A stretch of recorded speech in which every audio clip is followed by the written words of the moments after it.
ನಾವು ಸಕ್ರಿಯವಾಗಿದ್ದರೆ ಮನಸ್ಸಿಗೆ ಮುಪ್ಪು ಬರುವುದಿಲ್ಲ. ಇದು ಜಯಪ್ರಕಾಶ್ ನಾಗ್ತಿಹಳ್ಳಿ ಹೇಳ್ತಾ ಇರೋ ಮಾತು.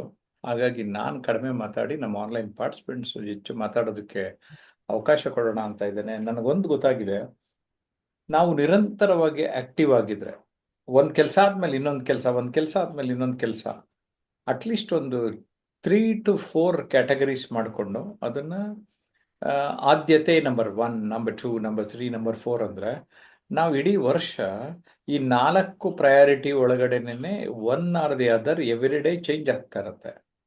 ಆ ಥರ ಮಾಡೋದಕ್ಕೆ ಸಾಧ್ಯತೆ ಇದೆ ಅಂತ ನನಗನ್ನಿಸ್ತು. ಯಾಕೆಂದರೆ ನಿಮಗೆಲ್ಲ ಗೊತ್ತಿರೋ ಹಾಗೆ ನಾನು ಫಸ್ಟ್ ಟ್ರೈನಿಂಗಿಗೆ ಪ್ರಿಫರೆನ್ಸ್ ಕೊಡ್ತೇನೆ, ಆನ್ಲೈನ್ ಮತ್ತು ಆಫ್ಲೈನ್ನಲ್ಲಿ.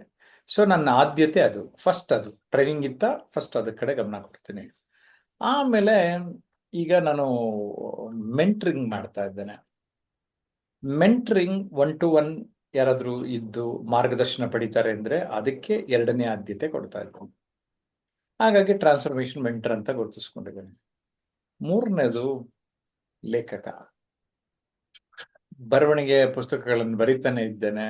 ಬರಿತಾ ಬರಿತಾ ಬರಿತಾ ಅಯ್ಯೋ ಎಷ್ಟು ಬರೆಯಿದ್ರು ಇನ್ನೊಂದು ಹೊಸ ವಿಷಯ ಉಟ್ಕೊಳ್ಳುತ್ತೆ, ಪ್ಲಾನಿಂಗ್ ಮಾಡ್ತಾನೆ ಬಂದಿದ್ದೇನೆ. 4ನೇದು ಸೋಷಿಯಲ್ ಮೀಡಿಯಾ ಇನ್ಫ್ಲೂಯೆನ್ಸರು. ನಾನು ಯೂಟ್ಯೂಬ್ನಲ್ಲಿ ಆಕ್ಟಿವ್ ಆಗಿರೋದಾಗ್ಬೋದು ಅಥವಾ ಎಲ್ಲ ಸೋಷಿಯಲ್ ಮೀಡಿಯಾನಲ್ಲಿ ಕೊಂಚ ಕೊಂಚ ಕೆಲಸ ಮಾಡೋದಿರ್ಬೋದು. ಇದಕ್ಕೆ ಸೀಮಿತ ಅಂದರೆ ಸದ್ಯಕ್ಕೆ 4 ಗುರುತಿಸ್ಕೊಂಡಿದ್ದೇನೆ. ಸೊ ನನ್ನ ದಿನ ಒಂದೊಂದು ದಿನದಲ್ಲೂ ಆ ಪ್ರಯಾರಿಟಿ ಚೇಂಜ್ ಆಗ್ತಾ ಇರುತ್ತೆ. ಕರೆಕ್ಟಾ? ಸೊ ಆ ಥರ ನಾನು ಮಾಡ್ಕೊಂಡಾಗ ನಂಗೆ ಅನ್ನಿಸ್ತು ಈ ವಿಷಯ, ನಾವೊಂದು ಆದ್ಯತೆ ಮಾಡ್ಕೊಂಡ್ರೆ ನಮಗೆ ಯಾವತ್ತೂ ಖಾಲಿ ಕೂರೋದೇ ಇಲ್ಲ. An idle mind is devil's workshop ಅಂತ ಬೇರೆ ಹೇಳ್ತಾರೆ. ಸೊ ಆ ಥರ ಆಗದೆ ಸಕ್ರಿಯವಾಗಿರಬೇಕು ಅಂದರೆ ಬೇಡವಾದದ ಚಟುವಟಿಕೆಗಳನ್ನು ಫಸ್ಟ್ ಕಡಿಮೆ ಮಾಡ್ಕೋಬೇಕು. Unwanted items, unwanted things, unwanted thoughts ಎಲ್ಲ ಬಿಟ್ಟಾಕಬೇಕು.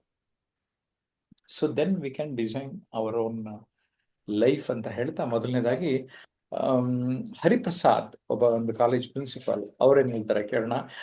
ಜೊತೆಗೆ ಅವರೇನೆ ನಮ್ಮೆಲ್ಲ ಆನ್ಲೈನ್ ಪಾರ್ಟಿಸಿಪೆಂಟ್ಸ್ನ ಮಾತಾಡಿಸಿ ಇವತ್ತು ಮಾಡರೇಟ್ ಮಾಡಿ ಅಂತ ಹೇಳಿದ್ದೇನೆ. ಎಸ್ ಹರಿಪ್ರಸಾದ್, ನಮಸ್ಕಾರ. ಓ ನಮಸ್ಕಾರ ಆದ್ಮೇಲೆ ನನ್ನ ವಿಷಯ ನಿಮ್ಮ ಒಂದು ನಿರೂಪಣೆ, ಗೋ ಹೆಡ್. ಆದ್ಮೇಲೆ ನಮಸ್ಕಾರ. ನಾವು ಜಯಪ್ರಕಾಶ್ ನಾಗತಿಹಳ್ಳಿ ಸರ್ ಅವರ ಒಂದು ಯೂಟ್ಯೂಬ್ ಚಾನೆಲ್ ಇದ್ದೀವಿ. ಈ ದಿನದ ಚರ್ಚಾಂಶ, ನಾವು ಸಕ್ರಿಯವಾಗಿದ್ದರೆ ಮನಸ್ಸಿಗೆ ಮುಪ್ಪು ಬರುವುದಿಲ್ಲ. ಇದರ ಪೂರಕವಾಗಿ ಇಂಗ್ಲಿಷ್ ನಲ್ಲಿ ಒಂದು ಮಾತಿದೆ, empty mind is devil workshop.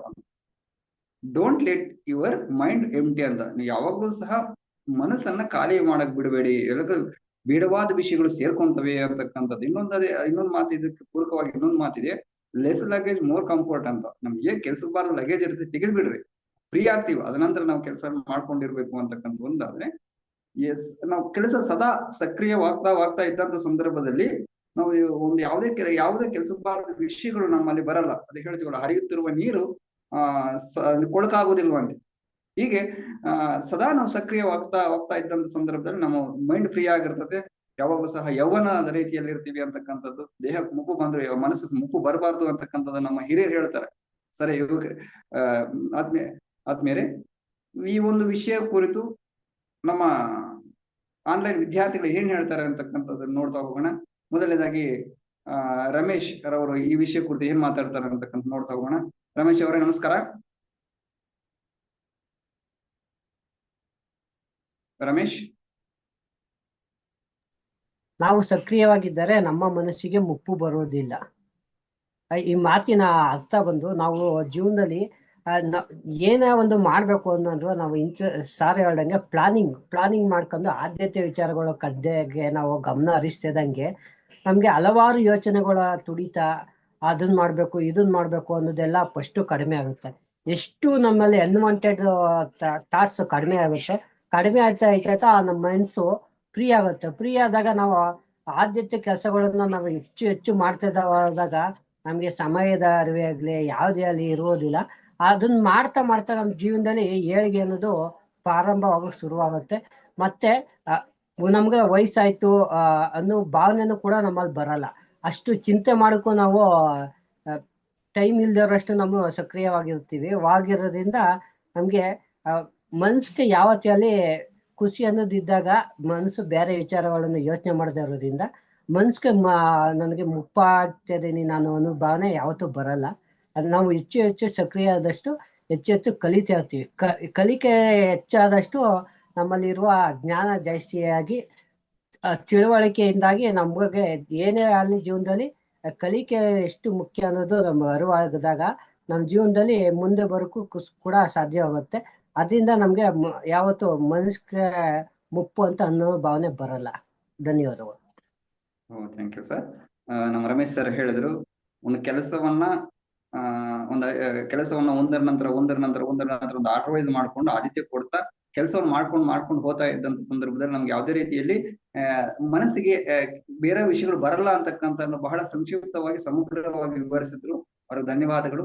ಈ ವಿಷಯವನ್ನು ಕುರಿತು ಮತ್ತೊಬ್ಬ ಶಿಬಿರಾರ್ಥಿ ಆನ್ಲೈನ್ ಶಿಬಿರಾರ್ಥಿ ಆಗಿರುವಂತಹ ಅನಂತ್ ಮೋಹನ್ ಸರ್ ಏನ್ ಹೇಳ್ತಾರೆ ಅಂತ ಕೇಳ್ತಾ ಹೋಗೋಣ. ಅನಂತ್ ಮೋಹನ್ ಸರ್ ನಮಸ್ಕಾರ. ನಮಸ್ಕಾರ, ಎಲ್ಲರಿಗೂ ನಮಸ್ಕಾರ. ನಾವು ಸಕ್ರಿಯವಾಗಿದ್ದರೆ ಮನಸ್ಸಿಗೆ ಮುಪ್ಪು ಬರೋದಿಲ್ಲ. ಎಸ್, ನಾವು ಯಾವಾಗ್ಲೂ ಆಕ್ಟಿವ್ ಆಗಿ ಪ್ರತಿಯೊಂದನ್ನು ನಾವು ಮಾಡ್ಕೊಂತ ಹೋಗ್ತಾ ಇದ್ರೆ ನಮ್ಗೆ ಆ ಫ್ಲೋವಿಂಗ್ ಅಲ್ಲಿ ನಮ್ಗೆ ಮನಸ್ಸಿನಲ್ಲಿ ಯಾವುದೇ ಮುಪ್ಪು ಬರೋದಿಲ್ಲ. ಬೆಳಿಗ್ಗೆ ಎದ್ದೇಳ್ತೀವಿ, ಎದ್ದಾಗ ನಾವು ಪ್ರಥಮವಾಗಿ ಏನ್ ಆದ್ಯತೆ ಕೊಡಬೇಕು ಆ ದಿನದ್ದು. ಇವಾಗ ಕಾಳಿದಾಸ ಅವರು ಒಂದು ಮಾತು ಹೇಳ್ತಾರೆ, ಶರೀರ ಮಾಧ್ಯಮ ಕಲ ಧರ್ಮ ಶಾಸ್ತ್ರಂ. ಅಂದ್ರೆ ಶರೀರವನ್ನ ಇದನ್ನ ಯಾವ ರೀತಿ ನೀನು ಧರ್ಮ ಮಾಡ್ತೀಯೋ ಆ ರೀತಿ ನಿನ್ ಮನಸ್ಸನ್ನ ಇದು ಇರುತ್ತೆ ಅಂತ ಕಾಳಿದಾಸ್ ಅವ್ರು ಹೇಳ್ತಾರೆ. ನೀನು ತಂದೆಯಾಗಿ ನಿನ್ ಮಗನಾಗಿ ಡ್ಯೂಟಿನಲ್ಲಿ ಬಾಸ್ ಆಗಿ ಎಲ್ಲಾ ರೀತಿ ವರ್ತನೆ ಮಾಡ್ಬೇಕಾದ್ರೆ ನೀನು ಫಸ್ಟಿಗೆ ನೀನು ವ್ಯಾಯಾಮ ಅನ್ನೋದು 40 ನಿಮಿಷ ಮಾಡು. ಆಮೇಲೆ ನಿನ್ಗೆ 20 ತಾಸು ಕೂಡ ನಿನ್ನನ್ನ ಅದು ಚುರುಕಾಗಿ ಇಡಿಸುತ್ತೆ ಅಂತ ಹೇಳ್ತಾರೆ. ನಾವು ಯಾವಾಗ್ಲೂ ಏನೇ ಮಾಡ್ಬೇಕಾದ್ರೂ ಕೂಡ ನಾವು ಒಂದು ಪಾಸಿಟಿವ್ ಥಿಂಕಿಂಗ್ ತರ ನಾವು ಆಕ್ಟಿವ್ ಆಗಿರ್ಬೇಕು. ನಾವು ಯಾವ್ದ್ರ ಕಡೆ ಆದ್ಯತೆ ಕೊಟ್ಟು ಆ ದಿನ ನಾವು ಕೆಲಸ ನಿರ್ವಹಿಸ್ಕಂತ ಹೋದ್ರೆ ಮಾತ್ರ ನಮ್ಮ ಮನಸ್ಸಿಗೆ ನೆಮ್ಮದಿ ಸಿಗುತ್ತೆ. ಗಜಿಬಿಜಿನಲ್ಲಿ ನಾವು ಪ್ರತಿನಿತ್ಯ ನಾವು ಪ್ರಾರಂಭ ಮಾಡೋದ್ರಿಂದ ಯಾವುದೇ ರೀತಿ ನಮಗೆ ಅದು ಸಕ್ರಿಯ ಆಗೋದಿಲ್ಲ. ಆ ಕಾರಣದಿಂದ ನಮ್ಮ ಶರೀರ ಮಾಧ್ಯಮ ಕಲ್ಲು ಧರ್ಮಶಾಸ್ತ್ರಂ, ನಮ್ಮ ಶರೀರನ್ನು ಕೂಡ ಫಸ್ಟ್ ಸರಿಯಾಗಿ ಇಟ್ಕೊಂಡ್ರೆ ನಮ್ಮ ಮನಸ್ಸು ಕೂಡ ಚೆನ್ನಾಗಿರ್ತೈತೆ. ಈ ರೋಗಿಷ್ಟು ದೇಹವನ್ನು ಇಟ್ಕೊಂಡು ನಿನ್ ಮನಸ್ಸು ಚೆನ್ನಾಗಿಂದ ನೀನ್ ಮಾಡು ಅಂದ್ರೆ ಆಗೋದಿಲ್ಲ. ಸೊ ನೀನ್ ಪ್ರತಿದಿನ ನೀನ್ ಏನೇನ್ ಮಾಡ್ಬೇಕು, ಸಕ್ರಿಯವಾಗಿರುವಂತದ್ದು ಆ ದಿನ ಆದ್ಯತೆ ಏನೇನ್ ಕೊಡ್ಬೇಕು, ನೀನ್ ಏನೇನ್ ಮಾಡ್ಬೇಕು, ನೀನ್ ಒಂದಾದ್ಮೇಲೆ ಒಂದು ನೀನ್ ಮುಂದಿನ ನಿನಗೆ ನೆನ್ಪು ಮಾಡ್ಕೊಂತ ಹೋಗ್ತಾ ಇದ್ರೆ ನೀನು ಸಕ್ರಿಯವಾಗಿ ನಿನ್ ಮನಸ್ಸಿಗೂ ಮುಪ್ಪು ಬರೋದಿಲ್ಲ. ಆ ಸಂತೋಷ ಆನಂದ ಸಿಗ್ತದೆ ಅಂತ ಹೇಳಕ್ಕೆ ಇಷ್ಟಪಡ್ತೀನಿ ಸರ್. Thank you sir. ಧನ್ಯವಾದಗಳು ಸರ್. ಈ ಕಾಳಿದಾಸ್ ಅವರ ಮಾತು ಶರೀರ ಮಾಧ್ಯಮ ಕಲಧರ್ಮ ಸಾಧನಂ ಅಂತಕ್ಕಂಥ ಒಂದು ವಾಕ್ಯದ ಮೂಲಕ ಬಹಳ ಚೆನ್ನಾಗಿ ವಿವರಿಸಿದ್ರಿ. ಅಂತಂದ್ರೆ ಮನಸ್ಸು ಚೆನ್ನಾಗಿರ್ಬೇಕಂದ್ರೆ ದೇಹವನ್ನ ಬಹಳ ಸದೃಢವಾಗಿ ಇಟ್ಕೊಂಡಂತ ಸಂದರ್ಭದಲ್ಲಿ ಮನಸ್ಸು ಶುದ್ಧವಾಗಿರುತ್ತೆ ಮತ್ತು ಸಕ್ರಿಯವಾಗಿರುತ್ತೆ ಅಂತಕ್ಕಂಥ ಬಹಳ ಚೆನ್ನಾಗಿ ಹೇಳಿದ್ರಿ ಸರ್. ಈ ವಿಷಯವನ್ನು ಕುರಿತು ಲಾಯರ್ ಮೇಡಮ್ ಅವರು, ಅನಿತಾ ಮೇಡಮ್ ಅವರು ಏನ್ ಮಾತಾಡ್ತಾರೆ ಅಂತ ಕೇಳ್ತಾ ಹೋಗೋಣ. ಅನಿತಾ ಮೇಡಮ್ ನಮಸ್ಕಾರ.